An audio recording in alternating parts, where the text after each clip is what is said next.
Assalamualaikum warahmatullahi wabarakatuh.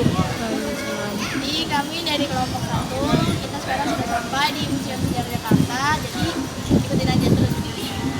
Deng deng deng.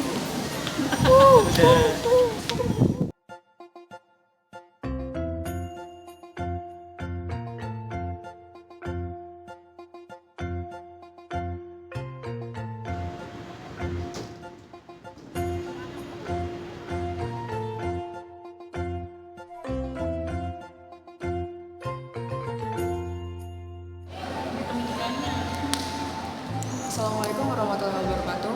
Pemirsa, saya ada di Museum Sejarah Jakarta. Tempat yang saya tempati kini namanya adalah Ruang Mural Harjadi. Kalian bisa melihat mural-mural yang ada di tembok ini.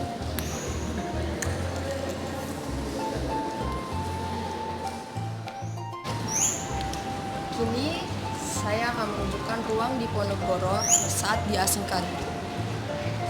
Kalian bisa lihat sayangnya tempat ini sedang tutup.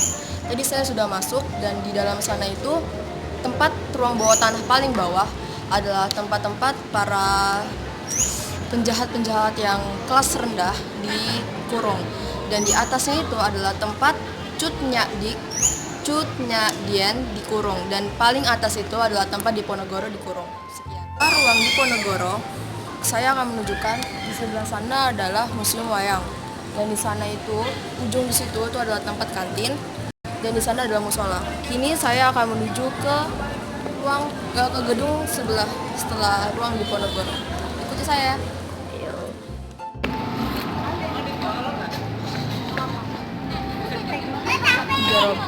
Oke, pemirsa, saya akan menunjukkan penjara bawah tanah.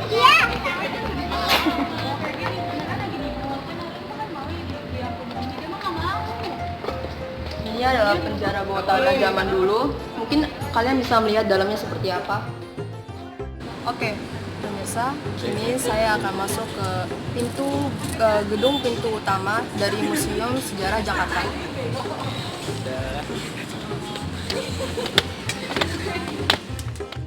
Saya ada di ruangan lini masa.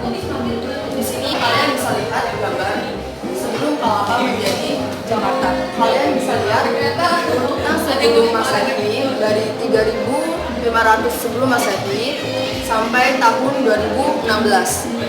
Oke, di seberang saya ada makam.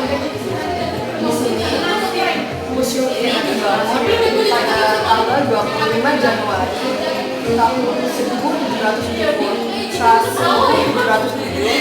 oleh Gubernur John Van Horn. Lalu museum ini pengesahan dilakukan oleh Gubernur Abraham van Riebeeck pada tanggal 10 Juli tahun 1710. Oke pemirsa, saya ada di ruangan orientasi.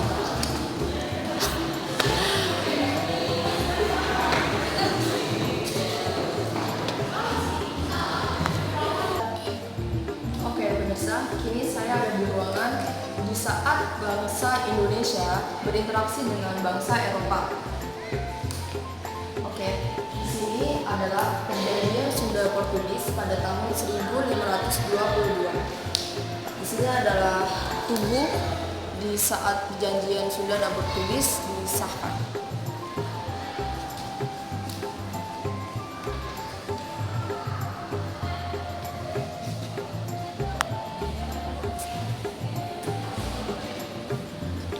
Oke, kini saya akan menunjukkan sekeliling ruangan ini. Di sini adalah furnitur-furnitur yang digunakan saat bangsa Eropa berinteraksi dengan bangsa Indonesia. Saya akan mengenalkan Batavia, Indonesia sudah Kalapa setelah berganti nama menjadi Jayakarta. Nah, Jayakarta ini memiliki arti yaitu menangan yang sempurna. Ada banyak versi penulisan dalam penulisan Jayakarta, tetapi itu adalah hal yang lumrah. Nah, orang Belanda menulis nama kota ini dengan Jakarta Jakarta, dan Jakarta. Lanjut, sejarahnya berakar jauh ke tahun 1521. Ini tahun 1512 dan 1521. Dan lanjut ke 1522.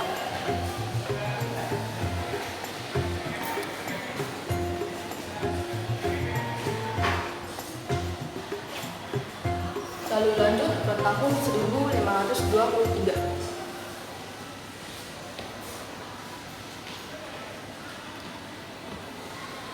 Lalu pada sekitar Desember 1526. Dan kini awal 1527.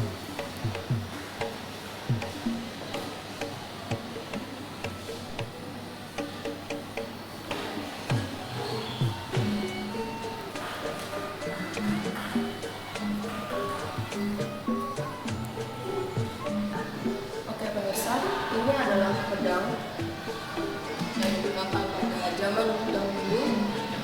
Begitu juga dengan ini. Dan di tengah-tengah ruangan ini terdapat meriam kuno.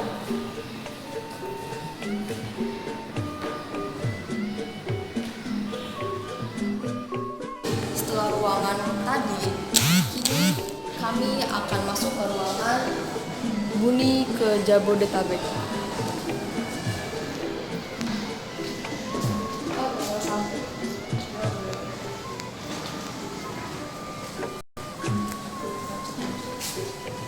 Oke, ini adalah dari Buni ke Jabodetabek, peninggalan arkeologi yang ditemukan di Jakarta yang berupa kompleks gerabah Buni. Nah, bentuk gerabah ini berbagai bentuk dan ukuran, bisa beliung persegi, artefak logam, batu asam, gelang batu, dan manik-manik. Situs pertama yang memperlihatkan ciri seperti ini terdapat di Desa Buni, Bekasi. Ini adalah rangka manusia dari situs Batu Jaya, Karawang, Jawa Barat. Ini adalah rangka beserta kendinya. Kita akan melihat kendinya secara jelas di ruangan selanjutnya.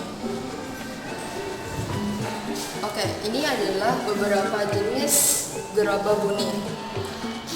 Di berbagai tempat di pesisir utara Jawa Barat dan dari timur ke barat pada daerah aliran sungai-sungai Ciparaba, Cikarang, Bekasi, Cilincing, dan Cisadane. Persebarannya ke barat sampai ke Anyar termasuk Jakarta. Gerabah Buni dapat dibedakan menjadi dua macam, yaitu gerabah yang berwarna kemerahan dan gerabah yang berwarna keabuan. Ini adalah wilayah peninggalan kebudayaan Buni.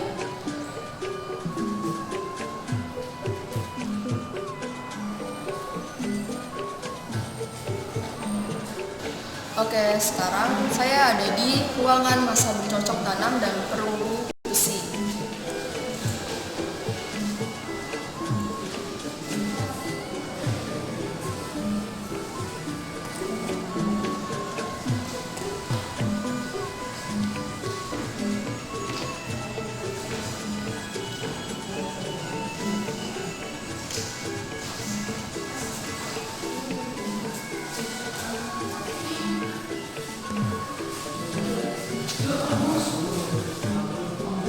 Ini merupakan prasasti tugu yang ditemukan pada tahun 1878 di Kampung Batu Tumbuh, Kecamatan Koja, Jakarta Utara.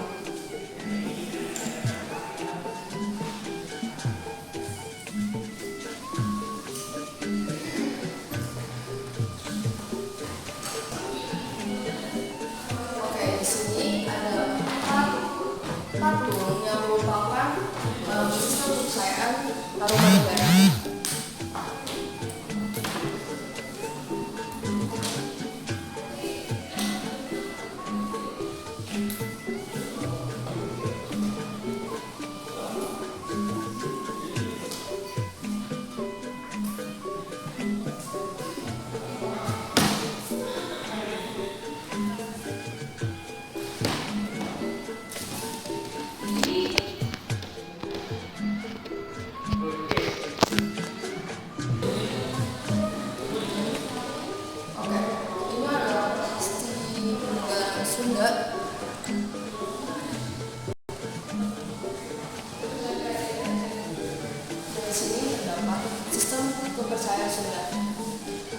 merupakan memiliki keunikan karena sistem kepercayaan masyarakat Sunda kuno memiliki campuran antara agama Hindu Saiva dan Buddha dengan suatu bentuk agama pribumi. Di sini Mangku Bumi bakti di ratu, ratu bakti di dewata, dewata bakti di hyang. Mangku Bumi tunduk kepada raja, raja tunduk kepada dewata, dewata tunduk kepada guru. Oke, di sini ada datangnya VOC Jayakarta dan pendirian Batavia.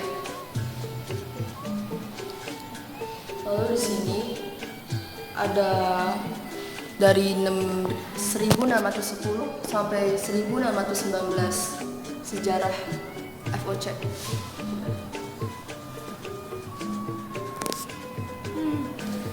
Oke, bisa dilihat kalau di depan saya ini adalah sebuah kapal Belanda yang dipakai saat Belanda datang ke Jayakarta. Oke, pemirsa, di sini adalah rekaman kehidupan di Batavia dalam sketsa dan litografi. Berkat litografi ini, hingga saat ini rekaman kehidupan masa Hindia Belanda di Batavia masih dapat disaksikan, mulai dari gambaran alam, bangunan-bangunan sejarah, hingga kehidupan berbagai lapisan masyarakat yang mewarnai sudut kota.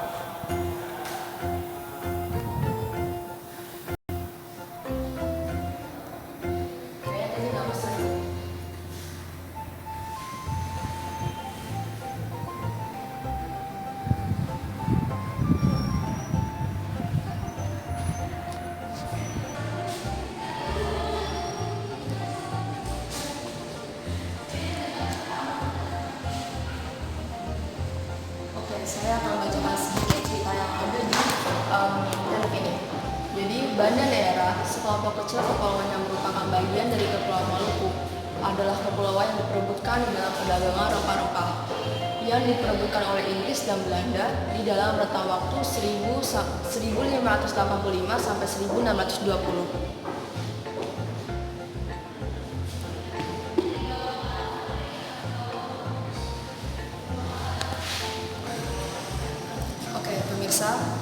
Ini adalah gambaran peta saat Batavia tahun 1619.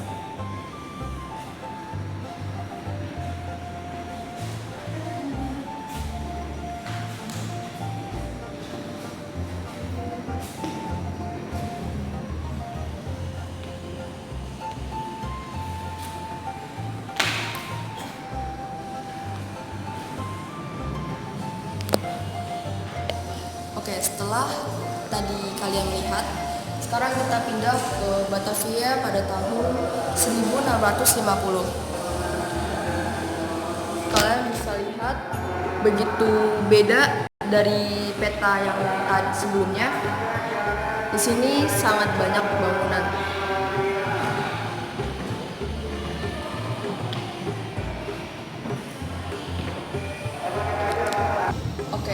Kalian bisa lihat di sini, senjata ini merupakan senjata api yang menggunakan bubuk mesiu.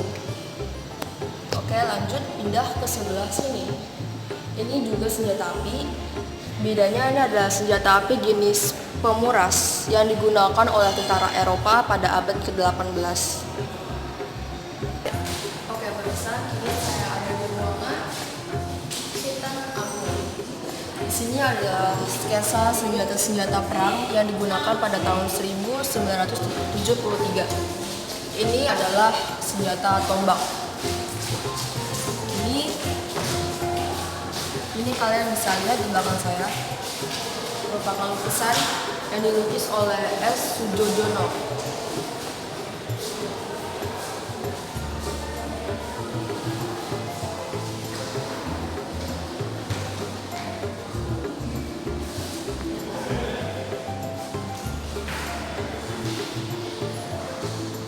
Ini adalah sketsa Sultan Agung melawan Belanda. Ini adalah latar belakang pertempuran. Lalu di sini adalah adegan perkelahian.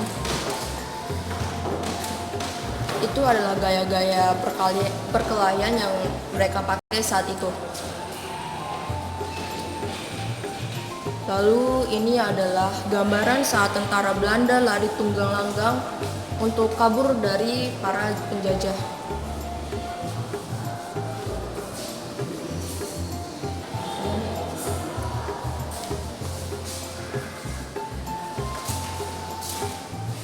Sama seperti tadi, ini adalah sketsa alat fire yang digunakan pada tahun 1973. Ini merupakan senjata tombak. Lalu di sebelah sini adalah tempat Sultan Agung. Bisa kalian ketahui, ini merupakan wilayah kekuasaan Kerajaan Sunda. Setelah Kerajaan Tarumanegara hilang dari catatan sejarah, wilayah Jawa bagian barat pun mengalami masa kegelapan sejarah. Hingga kemudian ditemukan prasasti Sang Hyang Tapak yang dikeluarkan oleh Maharaja Srijaya Bupati 952 Saka dari miring 1030 Masehi. Di dalam prasasti ini, Jaya Bupati berulang kali menyatakan bahwa dirinya adalah raja di Sunda. Ini merupakan gambaran peta Cella. Lalu pada waktu itu peta tersebut paling tidak telah berumur 300 tahun sehingga kemungkinan berasal dari abad ke-16. Peta Cella ini yang kalian lihat ini adalah salinan dari orang yang telah membuatnya. Karena peta Cella telah hilang entah kemana.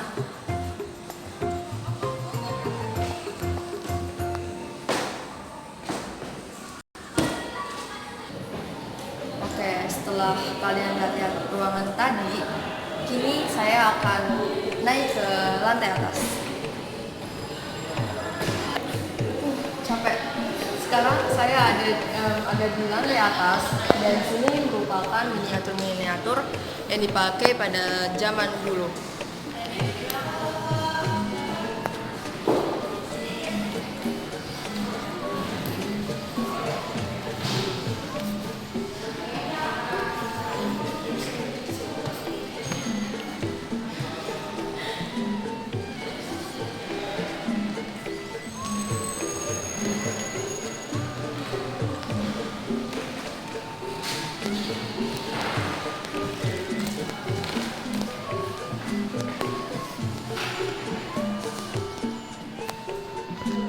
Ini adalah ruangan dari Batavia hingga Jakarta.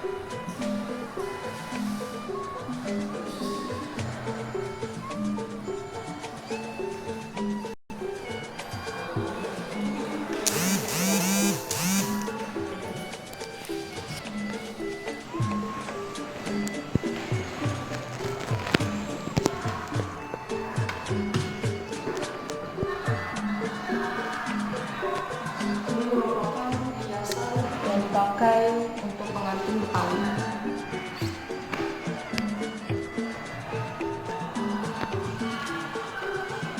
Alat cetak Merupakan cetak kue satu. Dan di atas sana adalah budaya Betawi dalam litografi. Tinta dan bel meja. Tengah-tengahnya adalah bel meja. Ini adalah botol keramik, perkinangan, dan lumpang. Lanjut di dalam sini merupakan ruang kampung Omelanden. Omelanden adalah wilayah yang ada di luar tembok kota Batavia yang kini menjadi area wilayah Jakarta yang lebih luas dari area kota tua. Dan ini juga areanya sampai Depok, Tangerang, Bekasi.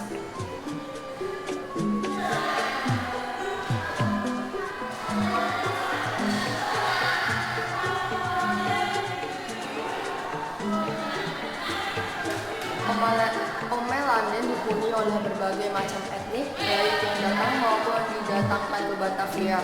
Mereka kemudian membentuk kelompok-kelompok masyarakat dan menempati lahan-lahan yang kemudian berkembang menjadi perkampungan di Oma Landen.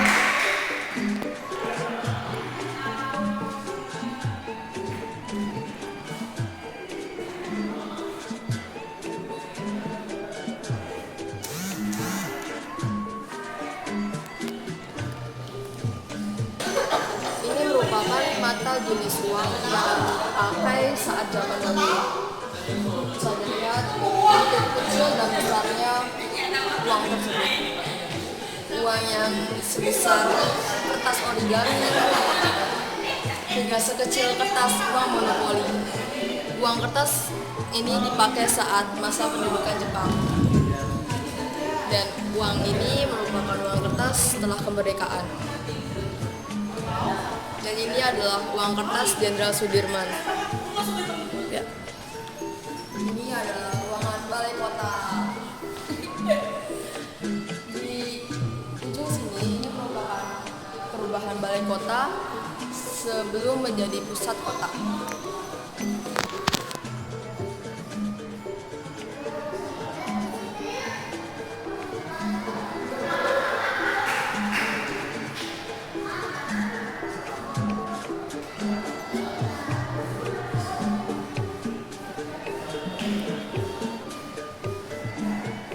Oke, ini merupakan sebuah perpustakaan. Jadi kisahnya dulu para anggota Dewan Pengadilan mengeluhkan kurang tempat penyimpanan buku. Jadi dia memesan sebuah perpustakaan yang pembuatannya salah satu tahun penuh. Dan di sini terdapat ukiran di sebelah kanan ini berhiaskan patung Dewi Kebenaran dan di sebelah kiri merupakan patung Dewi Keadilan. Van der Para. Van der Para ini merupakan Gubernur Jenderal Batavia. Ya. Oke pemirsa, kini saya ada di ruangan di mana penjelasan bangkrutnya FOC dan kemunduran Batavia. Dan di sebelahnya juga itu adalah FOC dalam peta sejarah Indonesia.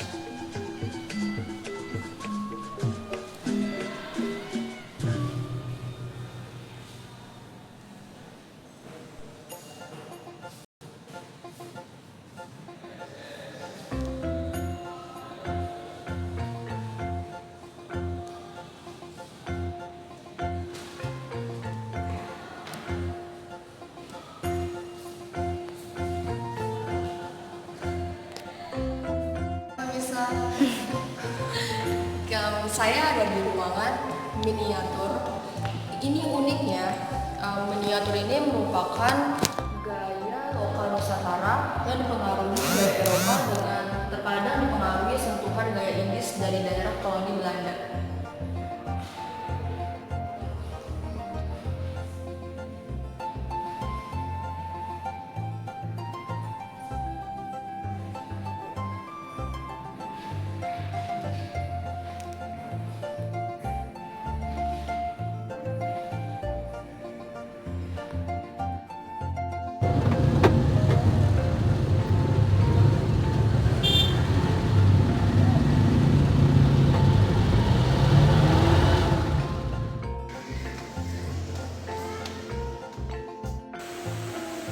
Assalamualaikum warahmatullahi wabarakatuh. Saya Asriya Andi.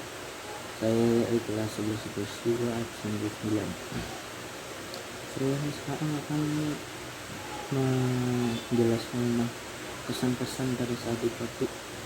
Pesan itu asik, seru, senang, terus bisa belajar tentang sejarah Jakarta karena pada saat itu saya mengunjungi Museum Sejarah Jakarta dan ada kesannya itu ya karena pertama saya pas datang ke halte TG-nya plat segala macam lengkap lah ya, pokoknya asik. Pesannya itu semoga Museum Sejarah Jakarta dan Museum Kota Ilas semakin jaya. Sekian dari saya. Assalamualaikum warahmatullahi wabarakatuh. Perkenalkan, nama saya Cinta Nugresa Putri. absen 6. Pesan kesan setelah saya pergi ke Museum Sejarah Jakarta, seru banget. Kita dibuat capek karena mondar-mandir dari lantai 1 ke lantai 2 karena kita pengen pengambilan videonya itu terakhir. Terus selain untuk buat tugas, kita juga bisa belajar banyak hal tentang sejarah Indonesia. Assalamualaikum warahmatullahi wabarakatuh. Nama saya Mahrani Oktavia, absen 22. Jadi saya mau cerita pesan-pesan saya selama jalan-jalan di Museum Sejarah Jakarta kemarin. Jadi menurut saya itu bagus banget, terus seru juga. Terima kasih buat Pak Alan udah ngasih tugas gitu karena kita dapat banyak banget manfaat.